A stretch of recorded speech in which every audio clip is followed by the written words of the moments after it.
Chapter 29, Costumes. For me, Halloween is the best holiday in the world. It even beats Christmas. I get to dress up in a costume, I get to wear a mask, I get to go around like every other kid with a mask, and nobody thinks I look weird. Nobody takes a second look. Nobody notices me. Nobody knows me. I wish every day could be Halloween. We could all wear masks all the time. Then we could walk around and get to know each other before we got to see what we look like under the masks.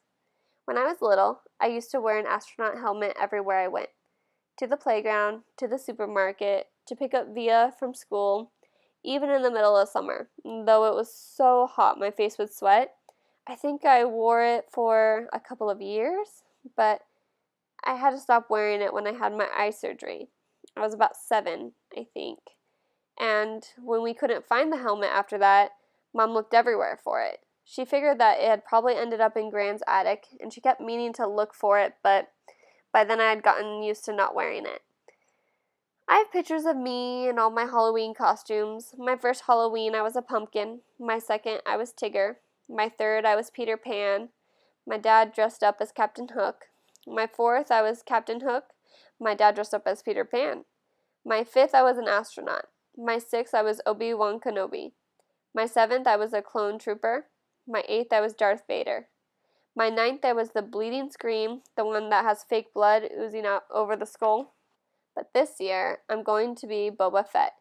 Not Boba Fett, the kid from Star Wars Episode 2, Attack of the Clones, but Boba Fett, the man from Star Wars Episode 5, The Empire Strikes Back. Mom searched everywhere for the costume, but couldn't find one in my size. So she bought me a Jango Fett costume, since Jango was Boba's dad and wore the same armor, and then painted the armor green. She did some other stuff to it to make it look worn, too. Anyway, it looks totally real. Mom's really good at costumes.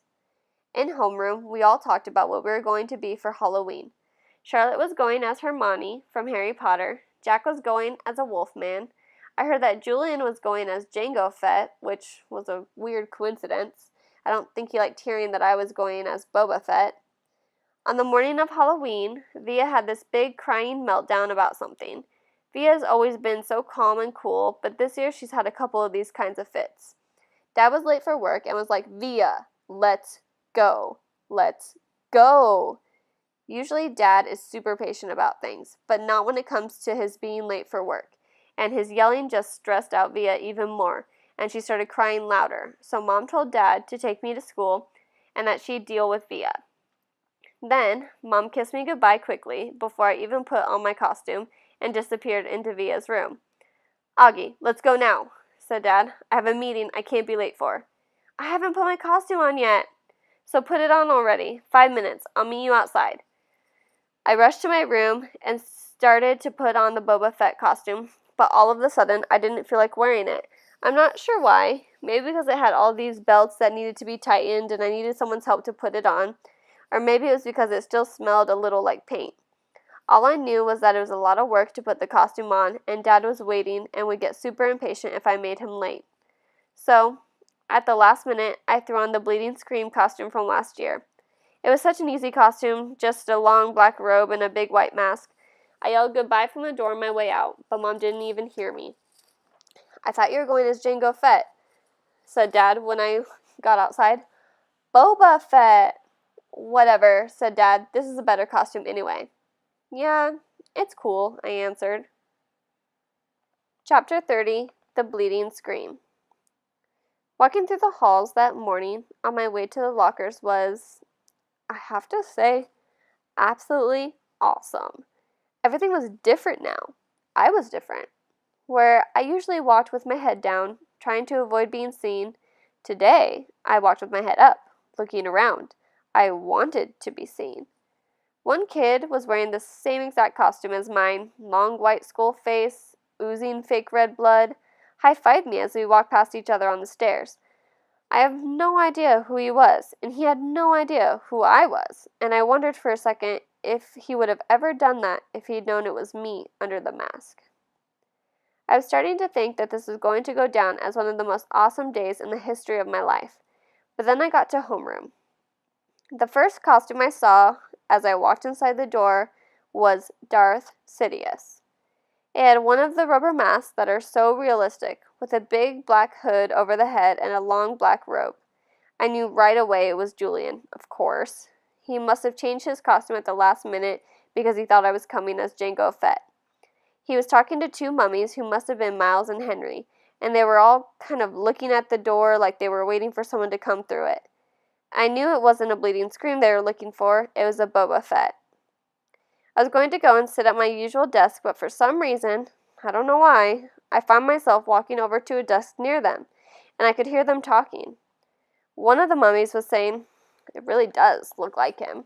Like, this part especially," answered Julian's voice. He put his fingers on the cheeks and eyes of his Darth Sidious mask.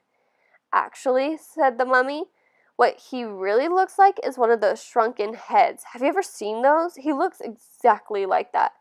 I think he looks like an orc." "Oh, yeah?"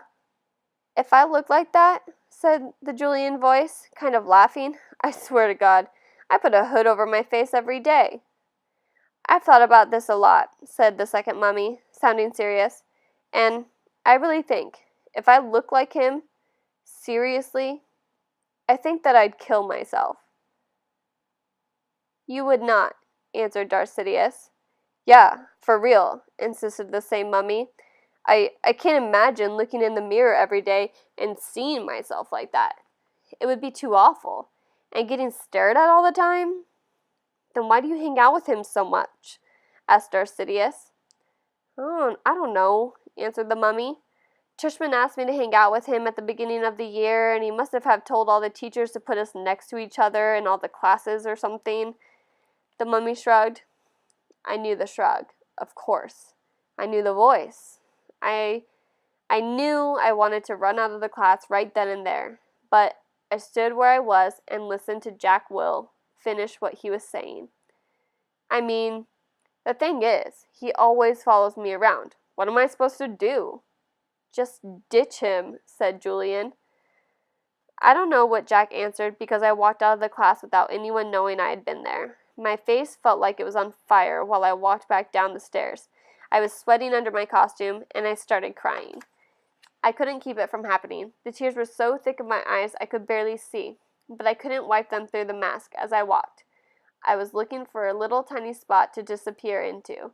I wanted a hole I could fall inside of, a little black hole that would eat me up.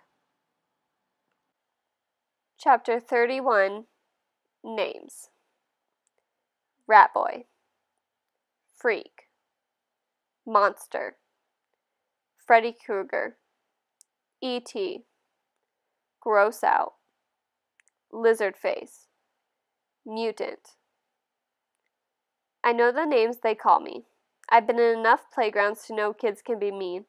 I know. I know. I know. I ended up in the second floor bathroom. No one was there because first period had started and everyone was in class. I locked the door to my stall and took off my mask and just cried for I don't know how long. Then I went to the nurse's office and told her I had a stomach ache, which was true, because I felt like I'd been kicked in the gut.